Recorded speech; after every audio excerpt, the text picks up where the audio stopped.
بسم اللہ الرحمن الرحیم۔ السلام علیکم ورحمۃ اللہ وبرکاتہ۔ سامعین محترم، آج چشتی رسول اللہ کے بارے میں جو اہل سنت کا عقیدہ ہے اور جو حقائق ہیں وہ آپ کے سامنے رکھنا چاہتا ہوں۔ ہمیں یہ طعنہ دیا جاتا ہے اہل سنت کو کہ اہل سنت جو بریلوی حضرات ہیں یہ معاذ اللہ ثم معاذ اللہ اپنے نبی کا کلمہ پڑھنے کی بجائے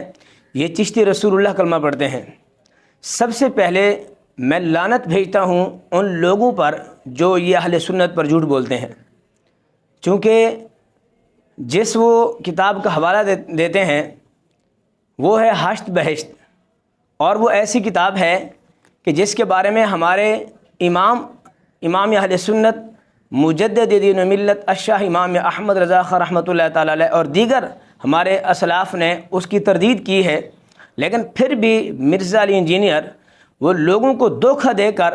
وہ کتابیں کہ جن کا کوئی نہ سر ہے نہ پاؤں ہے اور کوئی اتھینٹک کتاب کے اندر حوالہ موجود نہیں ہے، یعنی وہ کتابیں کہ جس کا جناب کوئی ثبوت قطعی نہیں ہے، وہ کتابیں اٹھا کر لوگوں کے سامنے یہ بیان کرتا ہے، کہتے دیکھو جی بریلویوں نے تو لا الہ الا اللہ محمد رسول اللہ کی بجائے انہوں نے چشتی رسول اللہ پڑھ رکھا ہے، جبکہ ہمارے اس روایت کے بارے میں ہمارے اسلاف نے بالکل دو ٹوک موقف اختیار کیا ہے۔ وہ فرماتے ہیں کہ اس روایت کا حقیقت سے کوئی تعلق نہیں ہے۔ یہ میرے پاس کتاب ہے فتاوی رضویہ شریف جلد نمبر 15، یہ ذرا آپ ملاحظہ فرمائیں، اس کے اندر آپ دیکھ سکتے ہیں اس فتاوی رضویہ شریف کے اندر امام اہل سنت رحمۃ اللہ تعالی علیہ فرماتے ہیں، اولاً کوئی کتاب یا رسالہ کسی بزرگ کے نام سے منسوب ہونا اس سے ثبوت قطعی کو مستلزم نہیں۔ بہت سے رسالے خصوصاً اکابر چشت کے نام منسوب ہیں جن کا اصلاً کوئی ثبوت نہیں۔ یہ فتاوی رضویہ شریف ہے اور جلد نمبر 15 ہے۔ تو اس کے اندر جو ہے وہ امام اہل سنت علیہ رحمہ فرماتے ہیں کہ وہ رسالے جو چشتیہ بزرگ جو چشت کے بزرگ ہیں ان کی طرف منسوب ہیں، فرماتے ہیں یہ جھوٹے ہیں اور ان سے اہل سنت کا کوئی تعلق نہیں ہے۔ آگے فرماتے ہیں کہ ثانیاً کسی کتاب کا ثابت ہونا اس کے ہر فکرے کا ثابت ہونا نہیں۔ بہت سے اکابر کی کتابوں میں الحاقات ہیں جن کا مفصل بیان کتاب الجواقیت والجواہر امام عارف باللہ عبد الوہاب شعرانی رحمۃ اللہ تعالی علیہ میں ہے کہ خصوصاً حضرت شیخ اکبر شیخ محی الدین ابن عربی رحمۃ اللہ تعالی علیہ کے کلام میں تو الحاقات کی گنتی ہی نہیں، کھلے ہوئے سری کفر بھر دیے ہیں۔ اب یہ کتاب میرے پاس موجود ہے، اس میں امام اہل سنت فرماتے ہیں ہمارے بزرگوں کی کتابوں میں کافی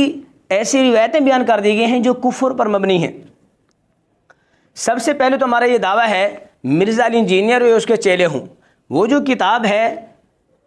وہ بزرگوں کی طرف منسوب ہے، اس کتاب کی جو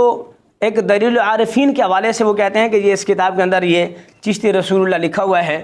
یہ ہمیں سب سے پہلے جو ہے وہ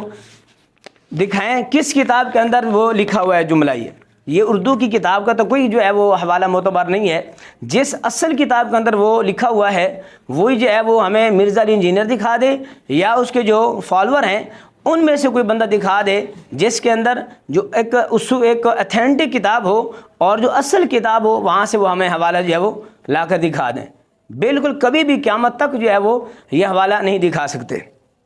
اسی طرح یہ میرے پاس دوسری کتاب ہے فتاوی رضویہ شریف، فتاوی رضویہ شریف کی 22ویں جلد ہے، اس کے اندر جو ہے وہ صفحہ نمبر ہے 491،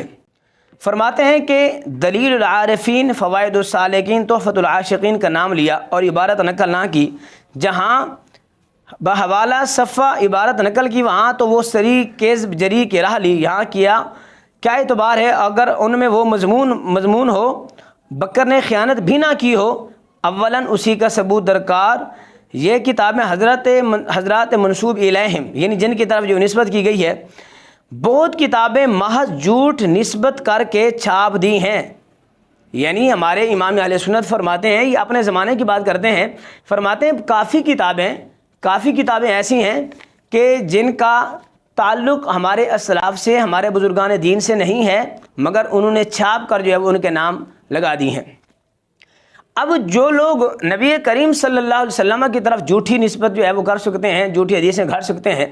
تو کیا مجھے بتائیں تاریخ طبری کے اندر تقریباً 1900 کے قریب روایتیں ایسی ہیں جن کا تعلق جو ہے وہ جھوٹ اور من گھڑت کے ساتھ ہے۔ اسی طرح کافی روایتیں ایسی ہیں کہ جو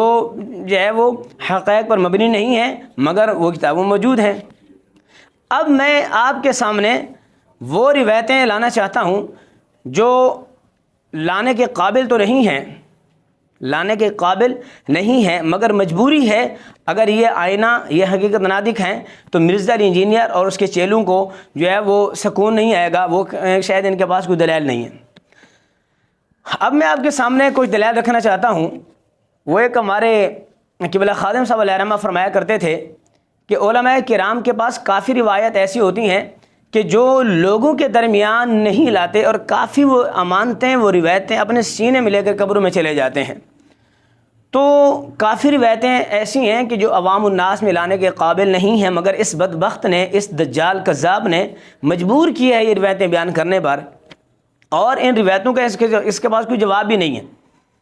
وہ کہتے ہیں کہ خاصاں دی گل آماں آگے نہیں مناسب کرنی، خاصاں دی گل آماں آگے نہیں مناسب کرنی، میٹھی کھیر پکا محمد کتے آگے دھرنی۔ یعنی وہ روایتیں کہ جن کا تعلق عوام الناس کے ساتھ نہیں ہے، وہ عوام الناس میں بیان نہیں کی جا سکتی، جو ہے وہ لوگوں میں اس بدبخت نے بیان کر دی ہیں۔ اب میں آپ کو حوالہ دیتا ہوں۔ سب سے پہلے میں اس مرزے سے پوچھتا ہوں، اگر تو یہ کہتا ہے کہ ان کی کتابوں میں کفر بھرا ہے اور ان کو چوک میں آگ لگا دو اور ان کی جو ہے وہ پرنٹنگ یا بند کرا دو، ان کو چھپوانا بند کرا دو، میں پوچھتا ہوں بخاری شریف کے حوالے سے کیا بخاری شریف کے اندر کوئی گستاخی موجود ہے؟ ایک نہیں جی، وہ تو اس کا بڑا درجہ ہے اور قرآن کریم کے بعد اس کا مقامت اصح الکتب بعد کتاب اللہ تحت عدیم السماء صحیح البخاری۔ بھی بخاری کا تو مرتبہ ہے، اگر آسمان کے نیچے کتاب اللہ کے بعد کتب حدیث میں کوئی اگر ایتھینٹک اور پہلے نمبر پر ہے تو وہ بخاری شریف کی ہے۔ اب اس بخاری شریف کا جو حوالہ ہے وہ آپ نے ذرا سنبھل کر جو وہ سماعت فرمانا ہے۔ بخاری شریف کی حدیث پاک ہے 6982، یہ 360 اسلام سے آپ اس کو سرچ کر سکتے ہیں۔ 6982 حدیث پاک بخاری شریف میں موجود ہے کہ جس میں نبی کریم رؤوف الرحیم در یتیم صلی اللہ علیہ وسلم کے حوالے سے کہ معاذ اللہ جب نبی علیہ السلام کی ذات بابرکات پر وحی کا آنا بند ہوا تو نبی کریم صلی اللہ علیہ وسلم پھر آپ پہاڑ پہ تشریف لے گئے اور آپ معاذ اللہ خودکشی کرنا چاہی۔ تو کیا یہ نبی کے شان کے لائق ہے وہ خودکشی کرے؟ کہا جی نہیں بالکل نہیں۔ کہا جو وہ منکرین حدیث ہیں وہ اس طرح کی روایتیں بیان کرتے ہیں، کہتے ہیں بھی تم یہ کہتے ہو حدیث پاک جو ہے وہ ہمارے لیے ایک ماخذ ہے، مصدر ہے اور اس کو ہمارے لیے قابل حجت ہے، تمہاری حدیث کی کتابوں میں لکھا ہوا ہے، کیا جواب دو گے؟ تو مرزا کہتے نہیں ایسی حدیثیں تو بڑی گستاخی پر مبنی ہیں۔ جب وہ گستاخی پر مبنی ہے تو پھر کیوں جو ہے وہ اس کو چھپوانا بند نہیں کراتے؟ بند کر دو، یہ جو حوالے دے تو بخاری شریف کو بند کرا دو، اس کو چھپوانا کیوں جی؟ اس میں ساری جو ہے وہ گستاخیاں لکھی ہوئی ہیں۔ اسی طرح ایک اور روایت، یہ روایت الادب المفرد کے اندر، شرح السنہ کے اندر، اور اسی طرح مشکات شریف کے اندر، مشکات شریف میں حدیث پاک کا نمبر ہے 4902۔ حدیث پاک کے الفاظ سماعت فرمائیے، من تعزا، اور یہ ابی بن کعب رضی اللہ تعالیٰ عنہ سے روایت ہے، یہ من تعزا بعزاء الجاہلیت فاعدوہ بحنی ابیہ ولا تکنوا۔ نبی علیہ السلام فرماتے ہیں جس شخص نے اپنے جاہلیت کے نسب پر فخر کیا وہ ایسا کرے اپنے والد کے شرمگاہ کو معاذ اللہ کاٹ کے اپنے منہ میں ڈالے۔ اب یہ معاذ اللہ کتنا سخت جملے ہیں، اور فرمایا ولا تکنوا، اس میں کنایت سے کام نہیں لینا، یعنی کھلے اس کو بیان کرنا ہے۔ اب یہ جو کتاب ہے، یہ جو روایت ہے، کیا معاذ اللہ یہ لوگوں میں لانے کے قابل ہے؟ کیا تم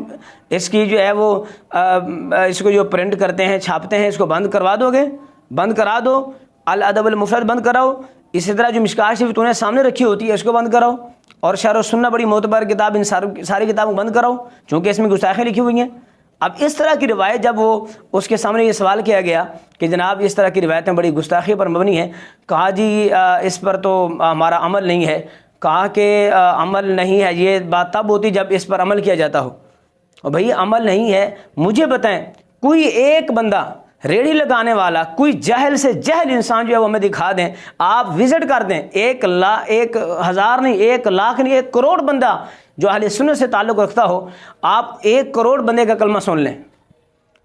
آپ کلمہ سن لیں، کسی ایک بندے نے بھی جو ہے وہ لا الہ الا اللہ چشتی رسول اللہ پڑھا، پھر منہ مانگا انعام دیں گے آپ کو۔ او بھائی کسی شخص نے یہ کلمہ نہیں پڑھا، آپ کیوں لوگوں کو گمراہ کرتے ہو؟ کسی ایک صاحب نے بھی یہ کلمہ نہیں پڑھا ہوا، تو لہٰذا یہ لوگوں کے سامنے بکواس کرنا کہ بھی سنی بریلویوں کا یہ کلمہ ہے، لعنت اللہ علی الکاذبین، جھوٹ پہ خدا کی لعنت ہے۔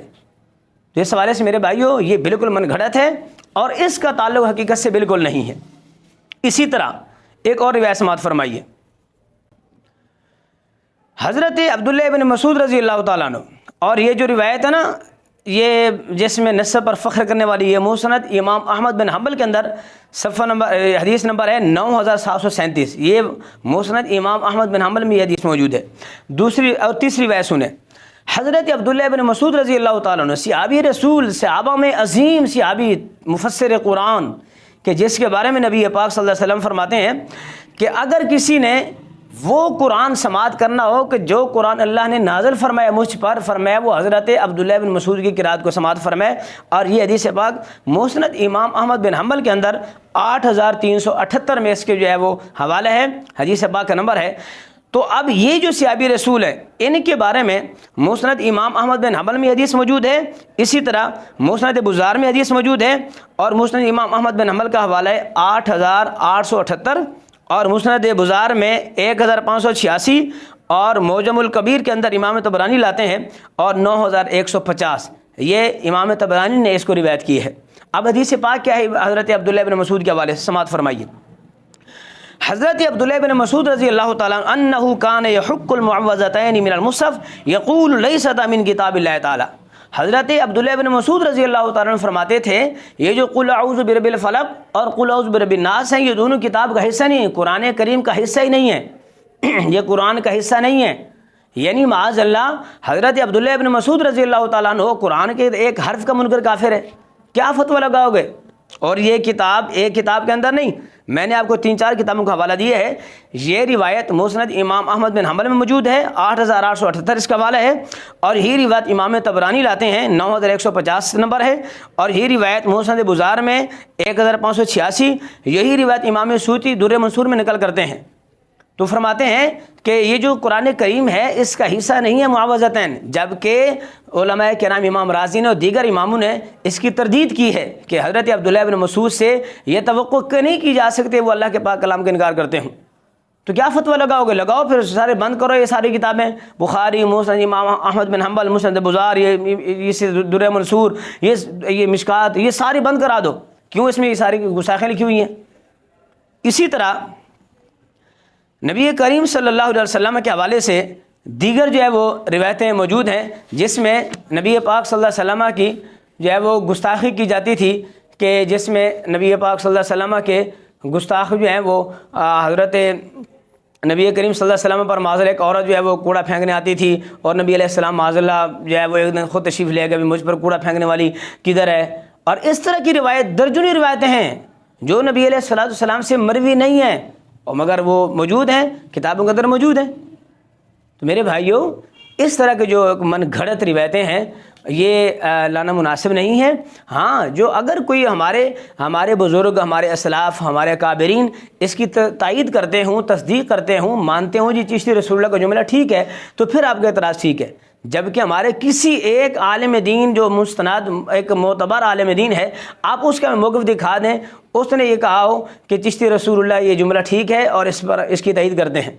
لہٰذا جھوٹوں پہ خدا کی لعنت ہے، اس مرزے پہ بھی لعنت ہے کہ جس شخص نے ہمارے اہل سنت پر، ہمارے اکابرین پر اس نے بکواس کی ہے اور اس نے جھوٹ باندھا ہے، اور قرآن کا واضح فیصلہ ہے، فرمایا جھوٹوں پہ خدا کی لعنت ہے۔ لہٰذا ہمارا چیلنج ہے، ہمیں 2 بندے ایسے لا کر دکھائیں جو چشتی رسول اللہ کلمہ پڑھنے والے ہوں، قیامت تک انشاءاللہ آپ لوگ جو ہے وہ نہیں لا سکتے۔ اللہ تبارک و تعالی ہمیں ہر قسم کے فتنوں سے محفوظ فرمائے، خصوصی طور پہ اللہ تعالیٰ اس فتنہ وقت مرزا علی انجینئر سے اللہ تعالیٰ امت مسلمہ کو محفوظ فرمائے، اور ایسے سارے فتنوں کو اللہ نیست و نابود فرمائے۔ السلام علیکم ورحمۃ اللہ وبرکاتہ۔